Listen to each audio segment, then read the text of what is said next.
ಎಲ್ಲರಿಗೂ ನನ್ನ ನಮಸ್ಕಾರಗಳು.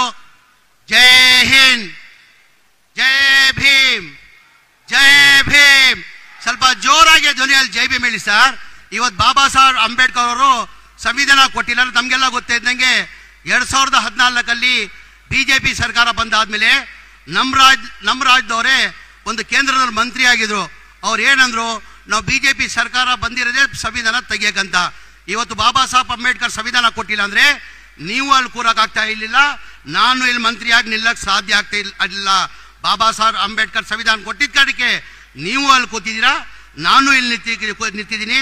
ಹಾಗಾಗಿ ನಮ್ಮ ಕರ್ತವ್ಯ ಆಗ್ತಾ ತಾನೆ ಜೋರಾಗಿ ಜೈ ಭೀಮ್ ಹೇಳೋದು. ನನ್ನ ಜೊತೆ ಜೋರಾಗಿ ಜೈ ಭೀಮ್ ಹೇಳಬೇಕು.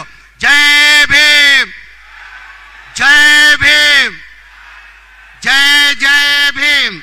ವೇದಿಕೆ ಮೇಲೆ ಆಸೀನಿರುವ ನಮ್ಮ ನಾಯಕರಾದಂಥ ರಾಹುಲ್ ಗಾಂಧೀಜಿ ಅವರೇ, ನಮ್ಮ ನಾಯಕರು ACC ಅಧ್ಯಕ್ಷ ಆದಂಥ ಮಲ್ಲಿಕಾರ್ಜುನ ಖರ್ಗೆ ಸಾಹೇಬ್ರೆ, ನಮ್ಮ ರಾಜ್ಯದ ಮುಖ್ಯಮಂತ್ರಿಗಳಾದಂಥ ಮನೆಯ ಸಿದ್ದರಾಮಯ್ಯಜಿ ಅವರೇ, ನಮ್ಮ AICC ಅಧ್ಯಕ್ಷ ಆದಂಥ ರಣದೀಪ್ ಸುರ್ಜೇವಾಲಾಜಿ ಅವರೇ, ನಮ್ಮ KPCC ಅಧ್ಯಕ್ಷರು ಉಪಮುಖ್ಯಮಂತ್ರಿಗಳಾದಂಥ DK ಶಿವಕುಮಾರ್ ಅವರೇ, ನನ್ನ ಆತ್ಮೀಯರು ಸಚಿವರಾದಂಥ ಕೃಷ್ಣ ಬೈರೇಗೌಡ್ರೆ, ವೇದಿಕೆ ಮೇಲೆ ಆಸೀನಿರುವ ಎಲ್ಲ ಸಚಿವರು ಹಾಗೂ ನಮ್ಮ ಪಕ್ಷದ ಮುಖಂಡರು, ಇಲ್ಲಿದ್ದಂಥ ಎಲ್ಲರೂ ಆತ್ಮೀಯರು.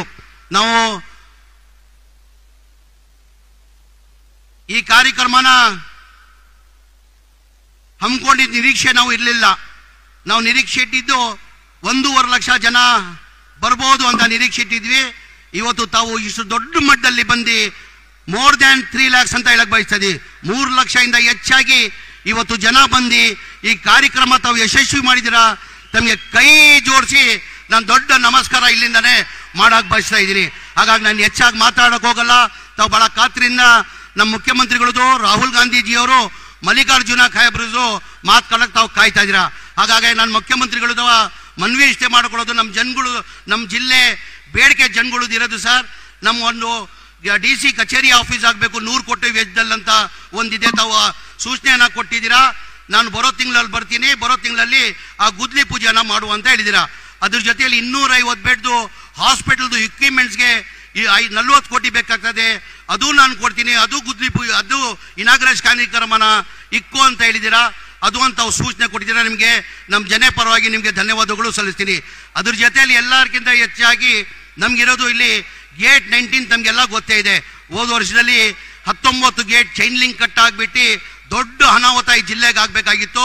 ಮನೆಯ ಮುಖ್ಯಮಂತ್ರಿಗಳು, ಮನೆಯ ಮುಖ್ಯಮಂತ್ರಿಗಳಿಂದ ಆ ಎಮರ್ಜೆನ್ಸಿ ಗೇಟ್ ಹಾಕಿದ್ದು ತಮಗೆಲ್ಲ ಗೊತ್ತಾಗಿದೆ. ನಾನು ಇಷ್ಟೇ ಒಂದು ರಿಕ್ವೆಸ್ಟ್ ಮಾಡ್ಕೊಳ್ಳೋದು, ದಯಮಾಡಿ ಆ ಗೇಟನ್ನು ಆದಷ್ಟು ಬೇಗ ಪರ್ಮನೆಂಟ್ ಮಾಡಬೇಕಂತ ಮನೆ ಮುಖ್ಯಮಂತ್ರಿಗಳು ಕೇಳ್ಕೊತೀನಿ. ಅದ್ರ ಜೊತೆಯಲ್ಲಿ ನಾನು ಹೆಚ್ಚಾಗಿ ನಾನು ಮಾತಾಡೋಕೆ ಹೋಗಲ್ಲ. ಅದ್ರ ಜೊತೆಯಲ್ಲಿ ಬಹಳಷ್ಟು ಜನದ್ದು ಬೇಡಿಕೆಯಲ್ಲಿ, ರೈತರದ್ದು ಬೇಡಿಕೆ ಇರೋದು ಇಲ್ಲಿ ಶುಗರ್ ಫ್ಯಾಕ್ಟ್ರಿ ಆಗ್ಬೇಕಂತ ಮನೆ ಮುಖ್ಯಮಂತ್ರಿಗಳು ಸೂಚನೆ ಕೊಟ್ಟಿದ್ದಾರೆ. 2 ತಿಂಗಳ ಒಳಗಡೆ ನಾವು ಶುಗರ್ ಫ್ಯಾಕ್ಟ್ರಿ ಗುದ್ಲಿ ಪೂಜೆಯನ್ನ ಮಾಡ್ತೀನಿ ಅಂತ ಮನೆ ಮುಖ್ಯಮಂತ್ರಿಗಳು ಇವತ್ತು ಸೂಚನೆಯನ್ನ ಕೊಟ್ಟಿದ್ದಾರೆ. ಇವತ್ತು ತಾವೆಲ್ಲ ಇಷ್ಟು ದೊಡ್ಡ ಮಟ್ಟದಲ್ಲಿ ಬಂದು ಈ ಕಾರ್ಯಕ್ರಮ ಯಶಸ್ವಿ ಮಾಡಿಗೆ ಇನ್ನೊಂದು ಬಾರಿ ನಾನು ನಮಸ್ಕಾರ ಮಾಡಿ ನನ್ನ ಮಾತು ಮುಗಿಸ್ತೀನಿ. ಜೈ ಹಿಂದ್, ಜೈ ಕರ್ನಾಟಕ, ಜೈ ಕಾಂಗ್ರೆಸ್.